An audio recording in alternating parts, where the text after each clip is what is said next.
Hello बच्चों, आप सभी का स्वागत है एसएस कोचिंग क्लासेस में। मैं राम सिंह।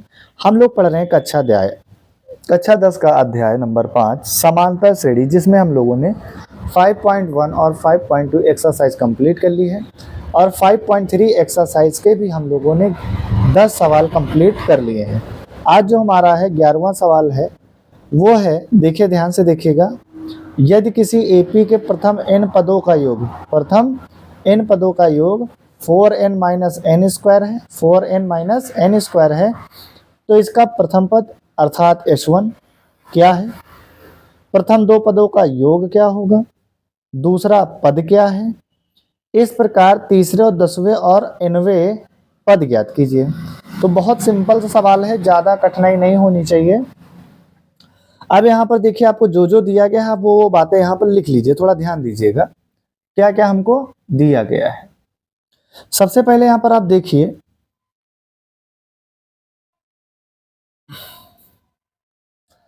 एपी के n पदों का योग, n पदों का योग मतलब Sn, n पदों का योग कितना दिया गया, 4n माइनस का n स्क्वायर दिया गया। ठीक, अब यहाँ पर हमें क्या करना है, S1 निकालना, पहला पद यानी n की जगह पे 1 रखेंगे तो हम लिखेंगे n बराबर 1 लेने पर, जब n बराबर आप 1 लेंगे तो यहाँ पर हो जाएगा S1 और यहाँ पर 4 और n की जगह पे 1 और ये क्या हो जाएगा 1 पर स्क्वायर।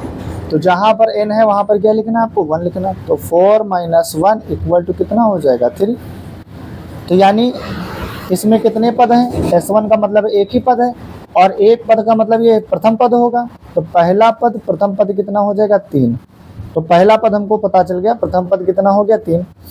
अब देखिए इसका प्रथम पद यानी S1 हमने ज्ञात कर लिया, क्या है, प्रथम दो पदों का योग। अब दो पदों का योग मतलब पहला और दूसरे पद का योग कह रहा है, तो पहले और दूसरे पद का योग हमसे कह रहा है। तो ध्यान से देखिए, तो अब हमें n बराबर क्या लेंगे, 2 लेने पर,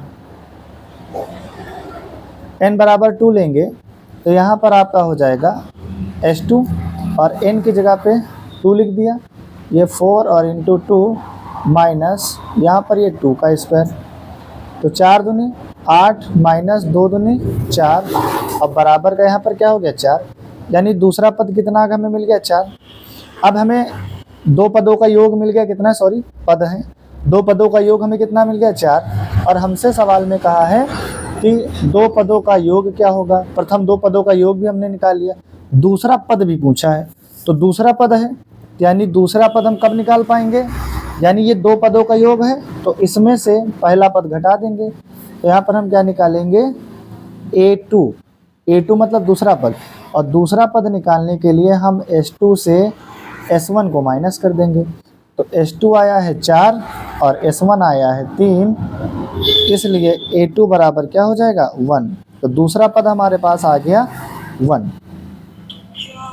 ये हमारे पास क्या आ गया, दूसरा पद यहाँ पर अब यहाँ पर हमारे पास दूसरा पद भी निकल आया। अब दूसरे पद के बाद हमसे सवाल में कह रहा है कि दूसरा पद क्या होगा, ये हमने निकाल लिया है। अब हमसे कह रहा है इसी प्रकार तीसरे 10वें और nवें पद हमें ज्ञात कीजिए। हमने आपको बता रखा है कि कभी भी आपको तीसरा पद कहे, 5वां पद कहे, 10,000वां पद कहे, कोई भी पद कहे, आपको जब भी पद निकालना तो सबसे पहले आपको A और D के बारे में पता करना है। तो यहाँ पर हमको 2 पद मिल गए, कितने पद मिल गए, तो हम एक काम करेंगे कि यहाँ पर अगर हम एक AP लिख लें, नॉर्मल से एक AP लिख लें, तो जब AP लिखेंगे तो यहाँ पर देखिए पहला पद कितना है AP का 3 है, दूसरा पद कितना है 1 है, डैश डैश डैश। अब इसका अगर मुझे तीसरा पद अगर मैं यहाँ से करना चाहूँ तो ऐसे निकाल सकता हूँ। अगर मुझे यहाँ पे दिक्कत हो रही तो मैं एक काम और कर लेता हूँ कि मैं यहाँ पर इसको नहीं लिखता हूँ, मैं इस बार n बराबर 3 ले लेता हूँ, n बराबर 3 लेने पर। और देखिए सर, जब हम n बराबर 3 ले लेंगे, n बराबर हमने क्या लिया 3, तो जब n बराबर 3 लोगे तो ये हो जाएगा S3, और जब ये S3 हो जाएगा, ध्यान से देखिए S3 है, तो जब S3 हो जाएगा तो यहाँ पर आपका जो हमारे पास वैल्यू थी वो थी 4 और n की जगह पे कितना लिखना है 3 माइनस, और यहाँ पर 3 का स्क्वायर हो जाएगा। तो यहाँ पर ये हो जाएगा 12 माइनस 9, और 12 में से 9 जाएगा तो कितना बचेगा 3 बचेगा। ये तो 3 पदों का योग आ गया। अब मुझे निकालना है तीसरा पद। तो तीसरा पद निकालने के लिए हम क्या करेंगे, 3 पदों के योग से 2 पदों का योग घटा देंगे। तो ये कितना है, 3 है। और यहाँ पर ध्यान से देखिए 2 पदों का योग कितना था, 4 था, 4। इसको घटा देंगे तो तीसरा पद हमारे पास क्या आ जाएगा, -1। तो इस तरीके से हमने क्या किए, 3 पद प्राप्त कर लिए। क्लियर है। अब यहाँ पर आगे और देखिए, अब इस तरीके से हमें जो AP मिलेगी वो मिल जाएगी। देखिए पहला पद 3 आया था, दूसरा पद आपका 1 आया था, और चौथा पद जो हमारा आया है वो हमारा क्या है, -1 आया है। तीसरा पद आया -1। अब डैट डैश इसी तरह से AP निकल आएगी। अब यहाँ पर देखिए A का मान कितना हो जाएगा, 3, और D का जो मान है वो 3, यानी सॉरी इसको काट देते हैं, बाद वाले पद से पहले वाले पद को घटाना होता, तो 1 - 3 तो बराबर में -2। तो D का मान कितना आ गया, -2। हमको मान D का मिल गया। तो हमारे पास A भी है हमारे पास, और हमारे पास D भी है। आपको एग्ज़ाम में इसी पैटर्न से सवाल को हल करना है। अब एग्ज़ाम देखिए हमसे क्या कहा गया है कि 10वां पद, तो तीसरा पद हमने निकाल लिया। तो 10वां पद निकालने के लिए A10 क्या हो जाएगा बेटा, A10 बराबर, हमने कहा जब इसको निकालने का एक हमारे पास फार्मूला होता है, वो होता है A प्लस, जब D की वैल्यू लिखते हैं 1 इससे कम लिखते हैं तो क्या हो जाएगा 9D। A की वैल्यू आप देख रहे हैं कितनी है, 3 है, और D की वैल्यू -2 आई, अभी हमने निकाला, तो 9 × -2। अब यहाँ पर 3 और प्लस माइनस माइनस 9 दूनी 18, और बराबर 10वां पद जो होगा -15 हो जाएगा। तो इस तरीके से हमने 10वां पद भी निकाल लिया। अब यहाँ पर हमसे कहा है कि बेटा nवां पद निकालो, तो nवां पद, तो हमें कौन सा पद निकालना है, nवां पद। तो nवें पद का फार्मूला क्या होता है, वो होता है an बराबर, क्या होता है बेटा, an बराबर A प्लस n-1, और ये हमारे पास क्या था, D। ये हमारे पास क्या है, nवें पद का फार्मूला। A कितना है, 3 है, और यहाँ पर देखिए n को n ही रहने दो, और जो D की वैल्यू आई है वो आई है हमारे पास -2। ठीक।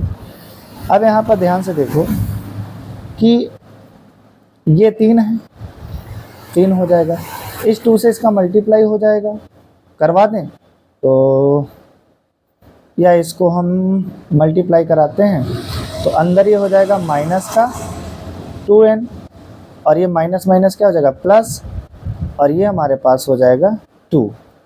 अब इसको हम ब्रैकेट से बाहर निकालेंगे, 3 और प्लस माइनस -2n, और ये हमारा प्लस प्लस का गुणा 2। तो अब यहाँ पर आप ध्यान से देखिए कि 2 में से 3 में से 2, 3 में 2 जुड़ जाएंगे तो कितना आ जाएगा 5 और -2n। तो nवें पद का मान जो आया वो कितना आया है, 5 - 2n आया है। तो इस तरीके से आप क्या करेंगे बेटा, सवाल को हम इस तरीके से हल कर लेंगे। तो ये देखिए पूरा सवाल आपके सामने हल किया गया है। इस पैटर्न पे आपको एग्जाम में लिखना है, इसी पैटर्न का आपको एग्जाम में उपयोग करना है, और इस तरीके से हम सवाल को हल करेंगे। ठीक है, आगे देखिए, अब देखते हैं हम लोग सवाल नंबर 12। देखिए बेटा क्वेश्चन नंबर 12, ऐसे प्रथम 10 धन पूर्णांकों का योग ज्ञात कीजिए जो 6 से विभाज्य है। 2 बातें यहाँ पर हमको समझनी है। एक तो पहली बात ये समझनी कि धन पूर्णांक क्या होते हैं, और अगली बात क्या है 6 से विभाज्य। तो 6 से विभाज्य का मतलब जो 6 से विभाजित हो जाए। इस बात को आइए हम थोड़ा सा समझते हैं कि जैसे मान लीजिए हमने एक नंबर लाइन खींची, और नंबर लाइन का ये वाला पॉइंट हमारा क्या हो गया, 0 हो गया।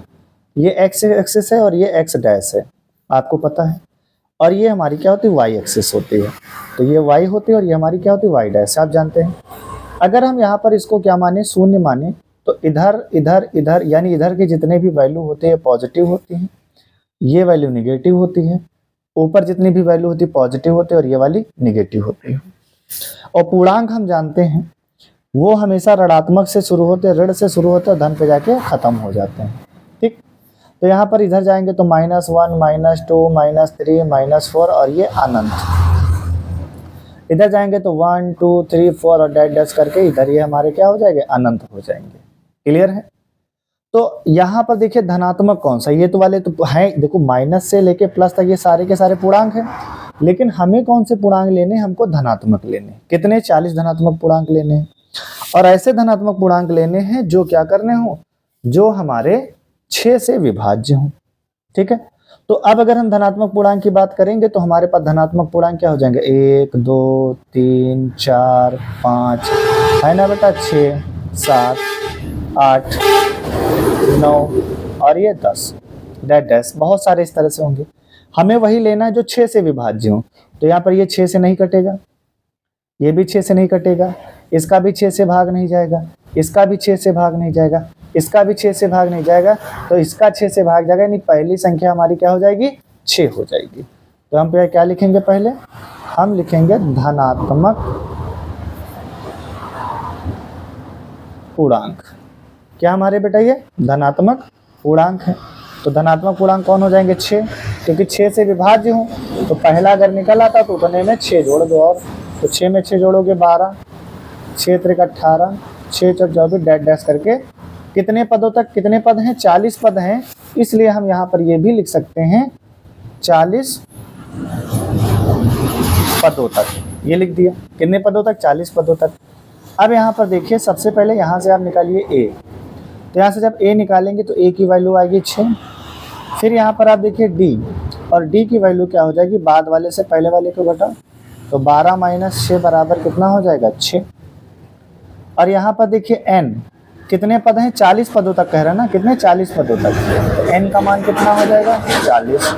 और हमें निकालना क्या, S40, 40 पदों का योग निकालना है। और हम लोग जानते हैं, क्या जानते हैं, कि Sn बराबर फार्मूला होता है n/2 2a प्लस n-1, और ये हमारे पास क्या होता है, d होता है, ये फार्मूला होता है। अब यहाँ से इनके मान भरो, n बराबर कितने हैं, 40 बटे 2, तो इंटू a का मान कितना है बेटा, 6, तो a का मान हो जाएगा 6 प्लस 40 n की जगह पर माइनस का 1, और d की जगह बेटा हमारा कितना आएगा, 6। क्लियर है। अब यहाँ पर ध्यान से देखिए, ये कट जाएगा कितनी बार में, 20 बार में। तो यहाँ पे बचा 20, और 2 छंग कितना हो जाएगा, 12, और प्लस 40 में से 1 जाएगा तो कितना हो जाएगा, 39, और गुणे 6। यहाँ पे बॉडमाउस का नियम हम लगाएंगे, तो 20 12 और इसका गुणा करेंगे, 9 6 54 के 4, 6 9 54 के 4, हासिल लगा 5, 6 त्रिक 18, 18 5 23, कुछ लिखो 18 5 बेटा कितना हो जाएगा, 23। तो 20, और यहाँ पे देखिए 5 2 7 3 1 4, 247।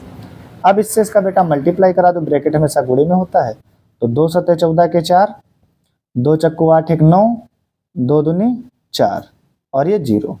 तो यानी 40 पदों का योग कितना आया, 4940 आ गया।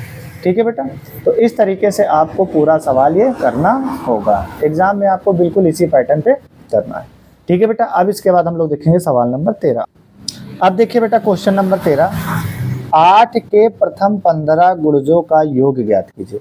गुणज का मतलब क्या होता है, जो 8 के टेबल में आता है, जो 8 के टेबल में आता है वही क्या होगा, गुणज कहलाता है। मतलब 8 का गुणज पूछा गया तो 8 के टेबल में जो आ रहा है, 20 का गुणज पूछा जाएगा जो 20 के टेबल में आ रहा हो। जैसे 8 1 8, 8 दूनी 16, 8 3 24, 8 चौक 32, तो ये सब क्या 8 के गुणज हैं। इसी तरह से आपसे कोई पूछे कि 5 के गुणज बताओ, तो 5 के गुणज क्या होंगे, 5 दूनी 10, 5 3 15, 5 चौक 20, 5 25, इस तरीके सब क्या होंगे, हमारे सारे के सारे गुणज होंगे। तो हमें किसके गुणज पूछे गए, 8 के प्रथम 15 गुणज बोले गए। तो यहाँ पर अब देखिए हम सवाल नंबर बेटा करने जा रहे हैं, सवाल नंबर 13।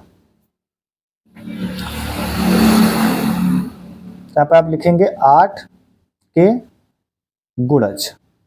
तो 8 के हमारे पास गुणज कौन कौन से हो जाएंगे, एक तो 8 के पहाड़े में 8 ही आता है, 16 24 32 40 और डैश डैश डैश, कितने पदों तक जा रहा है, 15 चाहिए ना, कितने गुण चाहिए, 15 गुण चाहिए ना, तो कितने 15 पदों तक हम ले जाएंगे। क्लियर है इतनी बात।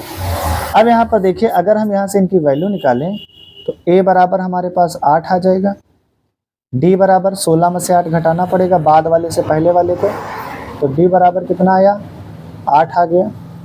n देखो कहाँ तक, 15 पदों तक 15 पद लेने हैं, तो n का वैल्यू कितना हो जाएगा, n का वैल्यू हो जाएगा 15। और हमें क्या करना है, सवाल में हमसे क्या कहा गया है, सवाल में हमसे कहा गया है कि 15 गुणजों का योग निकालना है, तो 15 का योग निकालना है मतलब S15 हमें निकालना है। अब यहाँ पर देखिए हम जानते हैं कि Sn का जो फार्मूला होता है n/2 a प्लस 2a होता है, सॉरी n-1 और ये d। देखिए फार्मूला आप जितना प्रैक्टिस करेंगे आपके फार्मूले तैयार हो जाएंगे, कोई फार्मूला रट्टा मारने की ज़रूरत नहीं है। आप जितना ज़्यादा प्रैक्टिस करेंगे, जितनी बार प्रैक्टिस करेंगे उतना ज़्यादा परिपक्व होते जाएंगे। एक बार में सवाल नहीं आएगा, दूसरी बार में पक्का आ जाएगा, और जब 3-4 बार आप इसकी प्रैक्टिस कर लेंगे तो सवाल आप मुजबानी बना देंगे, बिना सोचे समझे बना देंगे। तो n कितना हो जाएगा, 15/2, n का मान 15 है, 2 इंटू a का मान है 8 प्लस n की जगह पे 15-1 और d का मान है 8। ठीक है, तो यहाँ पर हो जाएगा 15/2 और 8 दूनी 16 प्लस 15 में से एक जाएगा 14 गुणे 8। ठीक है, इतनी बात आपको समझ में आ गई। अब यहाँ पे देखिए 15/2 और यहाँ पर यह है 16 प्लस 14, 8 कितना होता है, जल्दी से बताइए, 112, 14 112। क्लियर है इतनी। अब ये है 15/2 और इनको जोड़िए, 6 और 2 8, 1 1 2 और ये 1, कितना हुआ, 128 हुआ। 2 1 2, इसको काट दिए, 2 छंग 12, 2 चक्को 8। अब हमारे पास जो वैल्यू मिली वो हमको बेटा क्या मिली, तो ध्यान से देखिएगा, हमें मिला S15 बराबर, हमारे पास जो वैल्यू आई, यहाँ से बता है 15 और यहाँ से बचा है 64, तो 15 चक्को 60 और 15 छक्का 90 और 6 96, तो 15 पदों का योग कितना आया, 960 हुआ। कितना हुआ, 960 हुआ।